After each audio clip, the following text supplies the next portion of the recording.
So I'd like to take you through some blood gases that are very interesting from a patient that had, well, for simplicity, a near-death experience, but it's okay, he's all good. I can attest that he made it out of the ICU, but he came in with bloods like this. And not to scare anyone too much, a pH of 6.9 anything is a terrible state of affairs. And for anyone that isn't prepared to listen through this entire thing, the reason is largely his lactate, which is that number down the bottom at 14. And if you're familiar with the burn or lactic acidosis, we have some idea as to how much trouble this guy was in. So, for simplicity, we're going to leave out the oxygenation issues. I mean, the guy had CPR, so we can assume that his oxygenation wasn't good.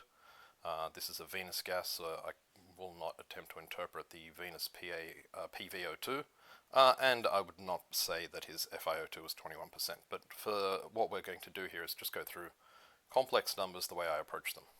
Now the idea is that this is how I look at the numbers when we have the context of already knowing the patient's history. So in any of these scenarios, this is not how you interpret anything for an exam. This is how you look at a patient that you already know the ins and outs for, and you're trying to determine how bad they are, and this is pretty bad, and in what direction they are moving in. Are they getting better or getting worse? So it's going to be in two parts, and for now I'm just going to talk about the top half section there, which is the blood gases you'd normally see when you are looking for the numbers to interpret for, university type exam conditions. And then I'll do another video, because this is going to take a while, on looking at all the things we probably look at a bit more in the ICU, which is things like ketones, things like lactic acid, kidney function, and electrolytes. So, a pH of 6.966 is very, very low. Acidotic, if you want to play in those words. So I always teach a pH of below 6.7 equals death. The reason for this is that at an acidosis level that low, your gates open when they shouldn't, or your pumps fail and you lose, well, for simplicity, action potentials. The change in pH changes the shape in protein, denatures protein, which will cause a failure of your pumps. And if you want to think about that in physical terms, if your gates open when they shouldn't, you get a muscle contraction that shouldn't happen. So if that's in your calf muscle, you think about that as a cramp. Action potential or a contraction you didn't ask for in your heart would be fibrillation, and one in your brain might be something akin to a seizure. So that's where on an ABG anyway, a pH of less than 6.7 would cause ventricular failure, and ventricular failure is, I guess, cardiac failure, which is one of your determinants of not succeeding. So his CO2, and quite clearly the guy had not been breathing for a little while, and this I would say is early resus or mid resus. I don't have the exact details, but his CO2 is close to 70. Now, the way I approach CO2 in any of these contexts is that the CO2 will decrease your pH, and increasing your CO2 by 20 millimeters of mercury decreases your pH by 0.1. This is somewhat linear, we'll say, to a CO2 of about 100, but after that, I mean, I've seen crazy high CO2s and the pH levels off. It kind of, I don't know, for simplicity, let's just say the bicarb buffers itself. Not that I believe in bicarb, but we'll get to that as a separate talk. So for somebody with a CO2 of 70, you'd expect pH to be about 7.5. And quite clearly, his pH is much lower than that. So there are not CO2 issues. So the way I explain this to my students, and the way I want them to think about it is, instead of calling this a respiratory acidosis, call it a ventilation acidosis. Because very simply, if it's a ventilation problem, the solution would be ventilation. And this person would almost certainly be attached to a ventilator, and certainly was when I came to look at them. So a ventilation problem rather than a respiratory problem. Respiration, I always think of respiration at a cellular level, and ventilation is anything that has a mouth. So, what can we see here?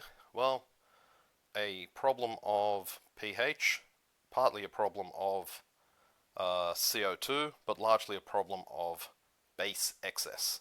And base excess is going to be all the things that dissolve into water, being lactic acid, which dissolves into a hydrogen ion and lactate, ketones, which are acidic, think diabetic ketoacidosis, and just electrolyte disturbances.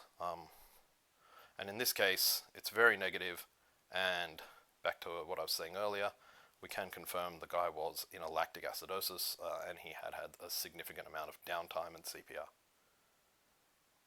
And why I've highlighted the twice is beyond me, but oh no, that's not that this is just pure coincidence, but the base excess is -14, and the lactate is 14.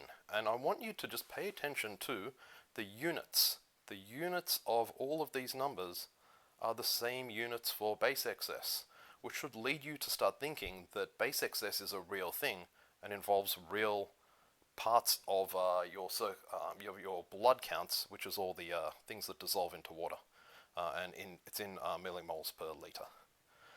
So the lactic acidosis, lactate is formed from lactic acid dissolving into water, and the main and pretty much only cause that I can think of off the top of my head of lactic acid is anaerobic metabolism. So anaerobic metabolism is burning glucose without oxygen, and in this instance, if the guy was not breathing, i.e. getting resuscitated, then his oxygen getting would be low. If he's getting CPR, then his oxygen moving would be low, which means low perfusion flow and low perfusion pressure, resulting in anaerobic metabolism, burning of glucose without oxygen. He also has some deranged electrolytes, and I just want you to consider that even though his sodium is only slightly high, his chloride is significantly high. But again, that'll be part of another talk. And in general, all these numbers being very far out of range means that he does have an electrolyte disturbance, which, if we think back to what we were saying about the base excess, that he has an electrolyte disturbance. To touch on bicarb briefly, which will be essentially my buttermilk pancakes talk, I just want you to consider bicarb as an effect, and the interaction between lactic acid and bicarbonate is literally how you make buttermilk pancakes. And I shall have a demonstration of that because, as you know, cooking is my other favorite thing, which is why I'm making this video fairly quickly and somewhat nervously because I have something on the stove upstairs. Anyway, thank you for listening, and goodbye.